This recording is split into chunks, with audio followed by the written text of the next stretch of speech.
Is NASCAR seriously considering moving the Daytona 500 out of its season opening slot?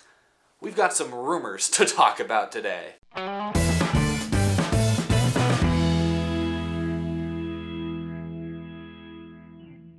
How's it going, everyone? My name is Eric and welcome to Out of the Groove. We're talking Daytona once again, probably for the last time this week, but this time it's not so much about what happened in this last week's Daytona 500, it's more about schedule changes, because we got a couple hot new rumors that have gained some traction among the NASCAR media world the last couple days, and they happen to do with Daytona International Speedway. So if you recall, I uploaded an episode a few weeks back titled My Perfect NASCAR Schedule. One thing we talked about in that video, and as well as several other episodes on this channel, is how NASCAR seems to be planning a major schedule overhaul in 2021. That's the year a lot of the current contracts expire. NASCAR is expected to kind of move some races around, maybe add some new tracks to the schedule perhaps. There's a lot of changes that are up in the air and possible for 2021. So that's what we've been talking about a lot the last few months. We've seen rumors here and there. We've also gotten confirmed reports that Nashville Fairgrounds is getting renovated by the people at SMI and Bristol Motor Speedway. But none of the rumors I've heard can really compare to the speculation I've seen around NASCAR this week. Apparently last week, before the Daytona 500, NASCAR President Steve Phelps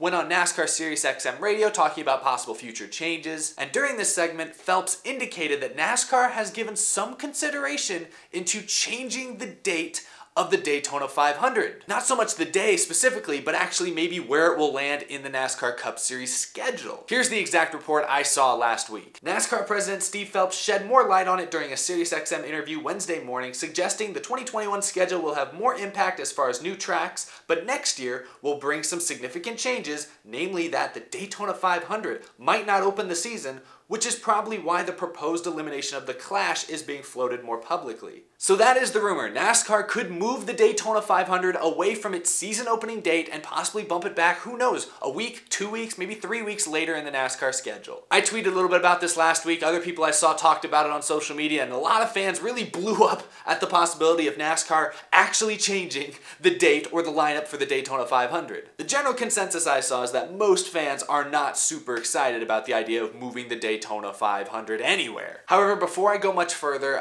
remember this is a rumor, and in fact, Daytona International Speedway just put this tweet out saying that the exact date of next year's Daytona 500 is still going to be February 16th, which means it will still be the season opener in 2020, at least as far as this tweet goes, and that's pretty official. So any chances of the Daytona 500 moving around next year seem unlikely, but now let's talk about 2021. Let's talk about the future when NASCAR is planning on possibly making major schedule changes. Will they actually move the date of the Daytona 500? Will they get rid of the Clash? These are all things I don't really know. I'm definitely kind of in the mindset of, if it isn't broke, don't fix it. The Daytona 500 consistently is the highest rated NASCAR race by far every season.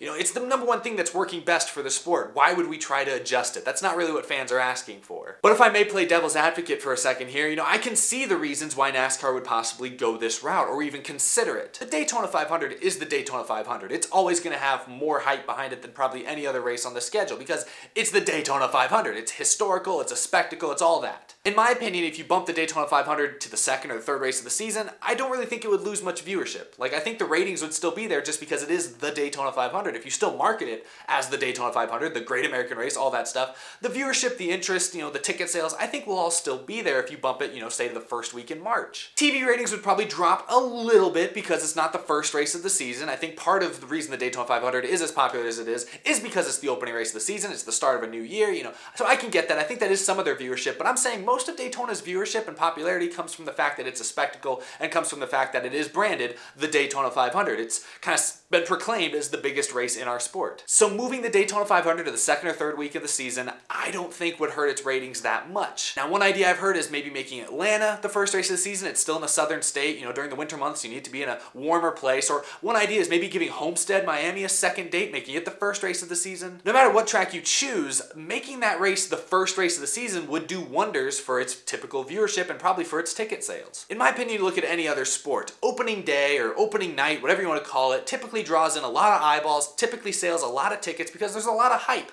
around, the beginning of the season. And so what NASCAR might be thinking here is, say we take Homestead Miami or a different track and make it the season opener, that race is going to immediately gain a lot more interest. That track is immediately going to gain a lot more popularity, a lot more notoriety. If you make it the first race of the season, it's going to be a bigger deal than it ever has been before. So you could take a race like Atlanta, like Homestead, like Bristol or Martinsville maybe, another southern track that, does well in ratings, but never nearly as well as the Daytona 500. If you make it the first race of the season, its ratings will go up guaranteed. And then if you then go to the Daytona 500, say the very next week, I still think those TV ratings are going to be pretty darn good. So as a result, NASCAR might get 2 races with really good TV ratings versus right now they just have the Daytona 500, which is both the season opener and, the Daytona 500, the biggest race. So it's getting all the ratings. We go to Atlanta the next week and it's definitely less significant. I hope my theory makes sense. I hope I'm explaining it properly. The first race of the season, no matter where you hold it, is going to be very popular. It's going to draw in a lot of eyeballs. It's going to get good TV ratings. So what NASCAR might be thinking is, hey, let's give a different track, the glory of being the first race of the season. It doubles in TV viewership. And then we go to the Daytona 500, which I think most people agree would still get a lot of ratings, high ratings, sell a lot of tickets.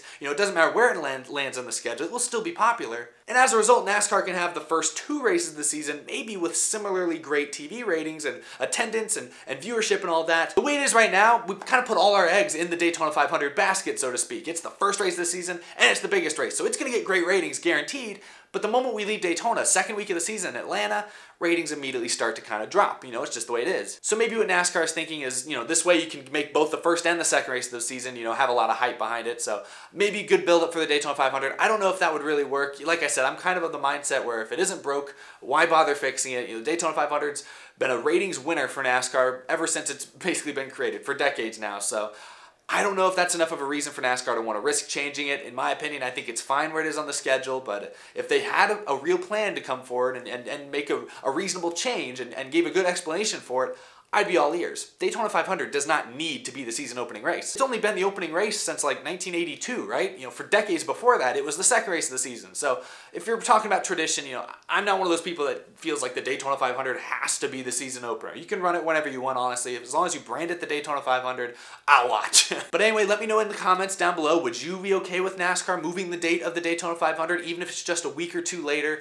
Let me know what you guys think. Now, the Daytona 500 isn't the only Daytona race that I've heard rumors about just in the last couple of days. A couple people sent me this post on Reddit that talks about a new rumor that NASCAR is considering moving the date of the Summer-July Daytona race to the end of the regular season. This rumor suggests that the Coke Zero 400, whatever you want to call it, now might become the regular season finale for the NASCAR Cup Series. Not the finale, not where Homestead is, the regular season finale, the final race before the playoffs. At first I thought this rumor doesn't make any sense, who's coming up with this, but then the Reddit post also linked to a clip from the Door Bumper Clear podcast hosted by Brett Griffin and TJ Majors, 2 veteran spotters in the NASCAR Cup Series. And I'll go ahead and play for you the clip here from Brett Griffin talking a little bit about this rumor that he's heard and kind of giving a little bit of his thoughts on it. I have heard that we could end our regular season in Daytona, which kind of creates a pretty cool story for whoever wins that race is definitely locked into the playoff. Obviously, it could be a new winner. Now, I'll be honest, if NASCAR decides to move the July Daytona race to the regular season finale, I hope I'm allowed to say this, but I'd love it. I would be all for it. It would be chaotic, but these days Daytona races are already chaotic. It seems like you can't avoid the big wrecks. Doesn't matter what lap of the race you're on even. Doesn't matter what series you're in. If you have to run Daytona twice in the regular season, yeah, I think making it the regular season finale would finally make the regular season finale a must-watch event for NASCAR fans. For years since the chase, the playoffs started, it was run at Richmond. The regular season finale was run at Richmond Raceway, and racing was usually decent. It was usually a Saturday night race, had some good battles, had some good moments. It's a good track. Last year and now this year as well, the regular season finale is being held at Indianapolis Motor Speedway, which I thought was an okay move because it made the otherwise kind of boring, typically Indianapolis race, it made it mean something. It made it more worthwhile, more important in a lot of ways. And it's still a historical track. A lot of people consider Indianapolis to be one of NASCAR's crown jewels. So, giving that race even more meaning, making it more relevant, making it more of a must-see event, I was all for it. But hearing this rumor, and I know it's just a couple guys on a podcast talking about it, but hey, Brett Griffin, TJ Majors, they're around the Cup Series garage every single week. They've been ahead of some other rumors in the past. So I think we can take this rumor at least a little bit seriously. The idea of making Daytona, a night race especially at Daytona, the regular season finale, that just makes my mouth water. That would be incredible. So many small teams would go into that race knowing it was their last chance to possibly make the playoffs. You know, I don't like NASCAR's win in your in system in the playoffs. I think that's really stupid. I think the fact that Denny Hamlin is already locked into the playoffs is really stupid in my opinion. But since it doesn't seem like they're changing that rule, moving the Daytona summer race to the regular season finale, at least we'll get the most possible drama, the most possible intrigue out of this rule as is humanly possible. Don't know where this rumor came from, don't know who started it, you know, don't know how credible it really is, but hey, it got a couple of NASCAR's top guys in the garage to talk about it on the air, so we'll see. Let me know down below, would you want to see NASCAR move the summer Daytona race to the regular season finale? You know, would you think that would be interesting? Do you think it'd be too crazy? Do you think it should stay where it is? Let me know what you guys think. Also, of course, comment about the Daytona 500 rumors as well. I love hearing what you guys have to say. So yeah, thanks for watching. That's all I've got for today's episode. Remember, you can follow me on Twitter or Instagram. Continue the conversation over there. Those links are down in the description. Also, you can get yourself an Out of the Groove t-shirt if you want to support me, support the show. Check that out down there as well. Also, my P.O. Box address. If you want to send me some cool NASCAR stuff, I'll show it off and shout you out in a future episode. And of course, a big thank you to my Patreon supporters. Shout out Michael Harrison at GWizard of the Stars, SelfishGifts.com, Mentally Defective, Cameron James, Tice Moore, John Koblenz, Tim Shingen, Jason Arlong, Wesley Donaldson, Isaac Dennison, Mika Suzuki, iFantasyRace.com, and the rest of these incredible Patreon supporters. I couldn't do the show without you guys, so thank you all so much for your continued support. I really appreciate it. NASCAR Weekly Podcast is tonight. I'm not sure if it's going to be on this channel or on Darian, Black Flags Matters channel, but either way, we're going to have Jeff Gluck on the show for the first half of the episode, so that should be really exciting. He's one of the top guys, top reporters in the NASCAR garage. Really excited to hear from him, have him on the show. Really nice of him to do that. So if you're watching this before tonight, yeah, stay tuned and watch that. That should be a lot of fun. But otherwise, thank you all so much for the support. Should have another episode up before Atlanta this weekend, and I'm excited. It's been fun doing this show so far. 2019's off to a wild start. It's gonna be a fun year. I can already tell. Thanks for watching, everyone. See you real soon.